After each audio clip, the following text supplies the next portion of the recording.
मला पक्षाची नोटीस नाही, मला पक्षाचं खुलासा पत्र काल रात्री दिलेलं आहे।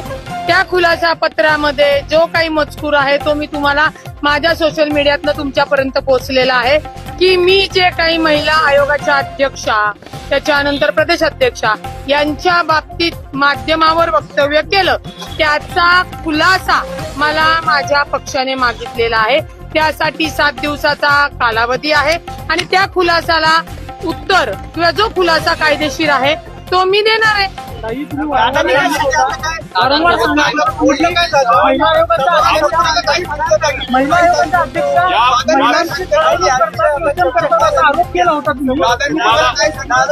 दादा, खुलासा जी आहे ती प्रक्रिया आहे, ती कुणी जरी असेल, कुठली जरी नोटीस आली, कुठला जरी आरोप आला तर त्याच्यावर जी काही कायदेशीर माझा बचाव आहे किंवा जे सत्य आहे हे सगळं मी सत्य आणलेलं आहे आणि ते तिथं या कायदेशीर जेव्हा खुलासा करेल तेव्हा तो तुम्हाला पण मी देणार आहे। तुम्ही जो सकाळपासून किंवा 2 दिवसापूर्वी नाहक एखादी जी महिला जिने लाईव्ह केल्यानंतर मी बीड मध्ये असताना तिने लाईव्ह केलं होतं माधवी नामक खंडाळकरनी, त्याचा तुम्ही व्हिडिओ चालवला। त्या व्हिडिओवरनं ते जे काही वाद झाले तिने सांगितलं की रुपाली पाटील ठोंबरे आणि तिची बहीण तिची मावशी यांनी मारलं। त्याच्यानंतर मी बीड मध्ये होते, बीड मधनं इथं मी येतो।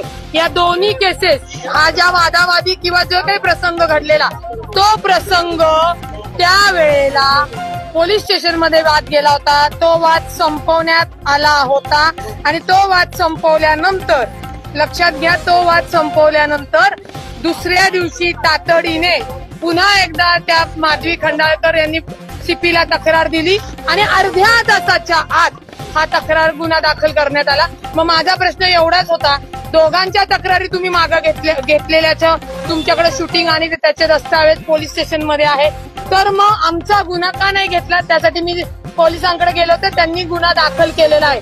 माधवी खंडाळकर आणि तिच्या भावावर 354च्या विनयभंग केला म्हणून आणि बोलायला आलेल्याच्या अंगावर डायरेक्ट गेलेल्याचा तो गुन्हा दाखल केलेला आहे।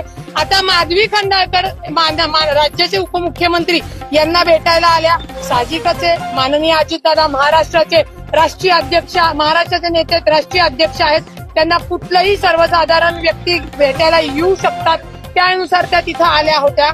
माधवी खंडाळकरांचा गुन्हा कोणाच्या सांगण्यावरनं दाखल करण्यात आला त्याचाही तपास व्हावा म्हणून मी सीपीकडे तसा